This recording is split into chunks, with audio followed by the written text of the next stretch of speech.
দেখো বন্ধুরা, আজকে মাঝারি সাইজের গলদা চিংড়ি মাছ এনেছি। এই গলদা চিংড়ির মাছ আমি দুপুরবেলায় রান্না করব। রীতিশা দেখ, তোর কাকা আজকে মাঝারি সাইজের গলদা চিংড়ি নিয়েছি, দেখেছিস? এই গলদা চিংড়ি আজকে রান্না করব। হ্যাঁ কাকিমা, গলদা চিংড়ি মাছগুলো আজকে খুব সুন্দর করে রান্না করবো, আমি আজকে খাবো। তুই ভিডিওতে খাবি আজকে? চল রীতিশা, আজকে এই গলদা চিংড়ি মাছগুলি জমিয়ে রান্না করব। দেখো বন্ধুরা, দু একটা চিংড়ি মাছের পেটে এই যে ডিম হয়েছে। মাছগুলি বেশ মাঝারি সাইজের, বড় বড়। চিংড়ি মাছের পেটে দু রকম ডিমের কালার। ওটা চিংড়ি প্রায় একই সাইজের। তো প্রথমে এই চিংড়ি মাছগুলিকে কেটে বেছে ধুয়ে নেব। মাছের আবার ঠ্যাংও হয়েছে।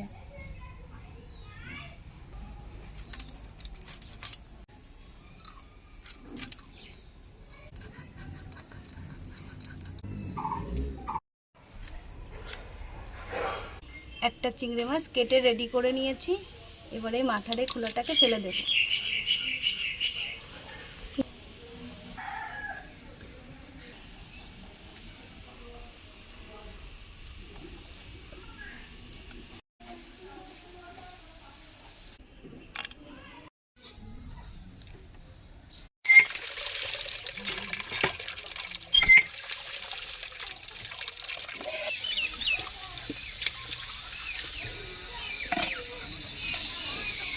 চিংড়ি মাছ ধোয়া হয়ে গেছে।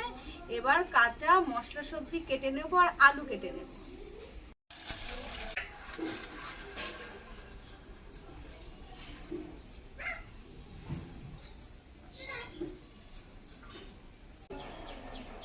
ডুমো ডুমো করে আলু কেটে নিয়েছি। মশলা সবজি সব কাটা হয়ে গেছে। এবার মশলা বেটে নেব।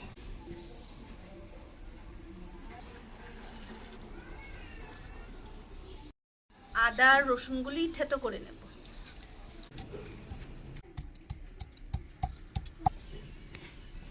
শুকনো লঙ্কা, সামান্য গোটা জিরে, সর্ষে,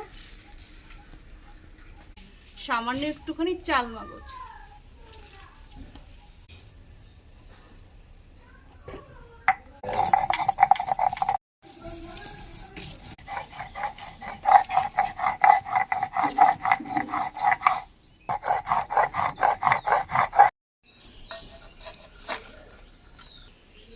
মশলা বাটা হয়ে গেছে। এবার উনুন ধরিয়ে রান্না চাপিয়ে দেব। সর্ষের তেল দিয়ে দেবো। আচ্ছা, এবার লবণ হলুদ মাখিয়ে নেবো। হলুদ গুঁড়ো, লবণ।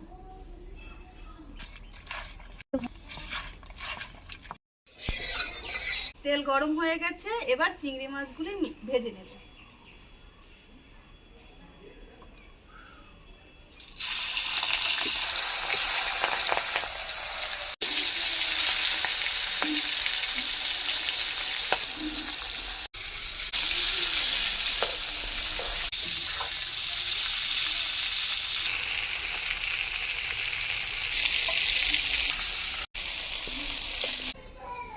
চিংড়ি ভাজা তেলে আলুগুলো ভেজে নেব।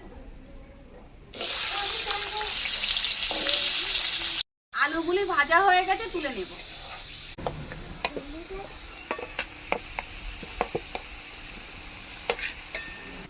কড়াইতে আরেকটু তেল দিয়ে দেব। তেলে এবার ফোড়নে দেব গোটা জিরে। এবার দেবো পেঁয়াজ কুচি করা।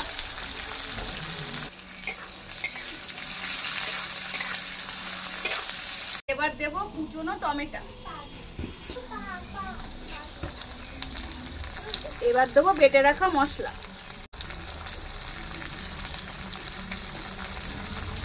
দিয়ে দেব হলুদ গুঁড়ো পরিমাণ মতো, স্বাদ মতো লবণ। নাড়িয়ে চাড়িয়ে নেব।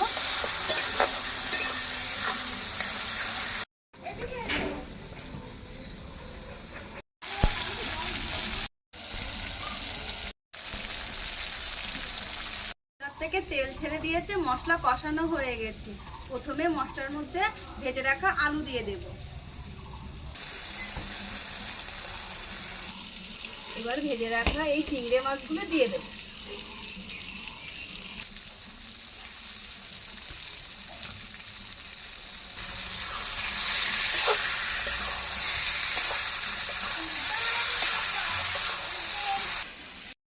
কষানো মশলার মধ্যে চিংড়ি মাছ আর আলু দিয়ে আরেকটু ভালো করে নাড়িয়ে চাড়িয়ে কষিয়ে নিয়েছি। তো কষানো হয়ে গেছে, এবার জল দিয়ে দেবো।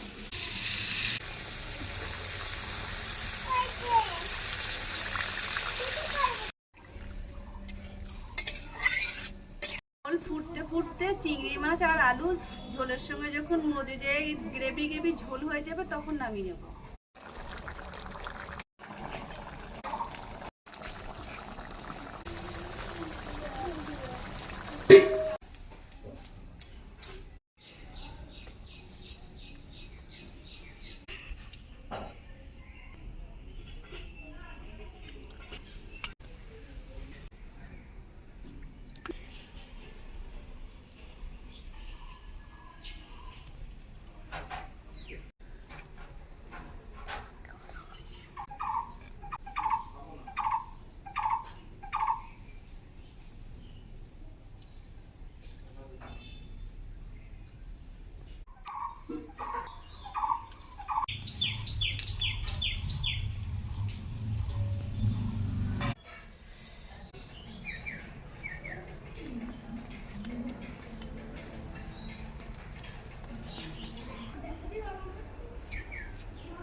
চিংড়ি মাছের থেকে চিংড়ি মাছের খোলায় যেন স্বাদ বেশি লাগছে।